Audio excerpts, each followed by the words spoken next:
you saying that anybody who's appointed to an agency, board, or commission in Ontario should not have any tinge whatsoever of political association? No, I think you have both. I think you have the government prerogative, you have the political aspect, but you also have the competency aspect. And I think that the trick is to marry the two. And you no doubt will have political, competencies, but if you if you understand the business, if you're, financially literate, these corporations are major, significant, including the not-for-profit,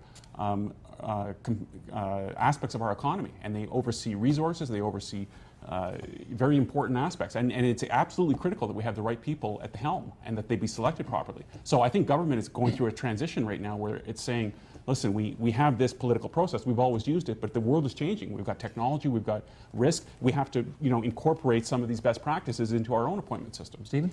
I was just going to say that, we've lost the bigger picture here, which is, are these agencies actually doing an effective job for us, which presumably is what, at the end of the day, we ought to care about. Is That's that person right? We're not looking at the cost of a paper clip or the cost of Timbits. It's the untendered contracts. It's the lack of it. It's what happened with OLG with the lottery tickets.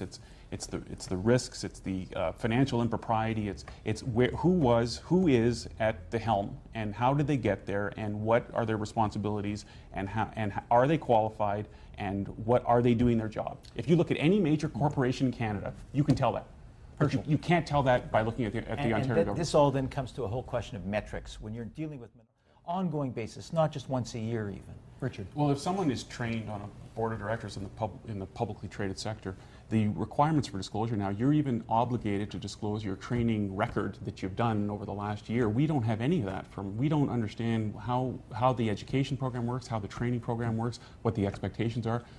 And why not? If you're coming onto a board of directors or an agency or a commission, how are you trained? It's interesting. I know I trained other provinces on other Crown corporations, 80 or 90 corporate directors in a room for a whole day. Is that happening in Ontario? We don't know. I doubt it. I really doubt it, because you know what? Unlike That's right. I think they learned their lesson about that. That's right. Richard, let me ask you this. As you analyze this, did it seem to you that these, you want to call them mistakes, improprieties, whatever you want to call them, do you think they happened because people were just out and out flouting the rules, or was it more a case of the rules weren't all that clear? No, I think the rules are there. They need to be enforced and they need to be adequately ensured by the board of directors and by the audit committee. But if the board is composed of political appointees that aren't selected on the basis of competencies and aren't overseeing the risks and the internal controls and the internal audit and the external auditor appropriately, then you're going to have a culture of entitlement. And ultimately, the buck stops with the board of directors. And you have to go back to how the board is selected. Boards in the private sector now, there's a competency matrix so that you have to bring certain people on the board that understand the industry, understand the business. The Ontario Lottery Gaming Corporation is a $6 billion corporation, and it had 6 directors, and I think their pay was $10,000 a year.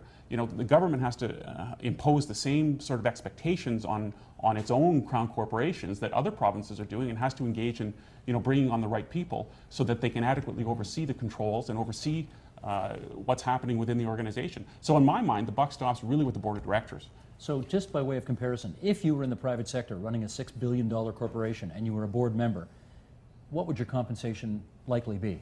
Anywhere between $50,000 and $100,000 yeah, for a corporation that size. Not 10. Not 10. And you get what you pay for at the end of the day. And you would be spending a significant period of time in oversight. Probably 20 to 30, for a corporation that size, probably 20 to 40 working days a year. And that's just as a board member, not chairing a committee. And plus, you're going to be fiscally literate on that you're board going to have as well. financial literacy expectations. Secondly, exactly. as you were saying earlier on, unlike government agencies, you're going to have a governance committee, you're going to have an HR committee, you're going to have an audit committee. Everyone participates on these things, but it gives you a template of accountability that isn't necessarily there with the public sector. But David, we don't know that, because if you go to the Ontario Crown Corporation websites, I mean, I had to drill down to the LCBO to find out the board of directors in an annual report. The financial statements for the OLG were listed under the media tab. And they just listed the directors. And if you go to any top TSX 100 company, within 2 or 3 clicks, you can find out, who's the board, what competencies do they have, what meetings did they attend, what are the mandates of the committees. You don't find any of that in Crown Corporation. Why do you suppose not? I don't know. Why won't the hide government? something? Why won't the government? Why won't McGuinty They haven't had to. impose? They haven't had to. Well, let's do a little history lesson here. Herschel is now going to tell us, because of his vast experience in government, about what they call the signal. You're right. What do you say? The only ironic thing I see is that the Ontario Securities Commission, which is responsible for regulating all the publicly traded companies in Canada, 3 or 4 years ago has said to all TSX-listed companies, we want to see a code of conduct, we want to see a board mandate, we want to see an audit committee mandate, we want to see position descriptions on your website. The New York Stock Exchange this week is having greater disclosure requirements for its listed companies on its websites. And when you go to the websites of various Ontario Crown corporations, the disclosure, and Steve, this would interest you given your emphasis on shareholder disclosure, the disclosure is minimal at best. I mean, the Ontario Lottery Gaming, and I said this about a year ago, had an audit committee disclosure that was 3 lines long. And that, in today's day and age, is wholly inadequate. So whether you're a shareholder on the outside or a taxpayer and you're looking in, the disclosure on, of corporate governance practices and policies and expectations is opaque at best and minimal, and in some cases wholly inadequate.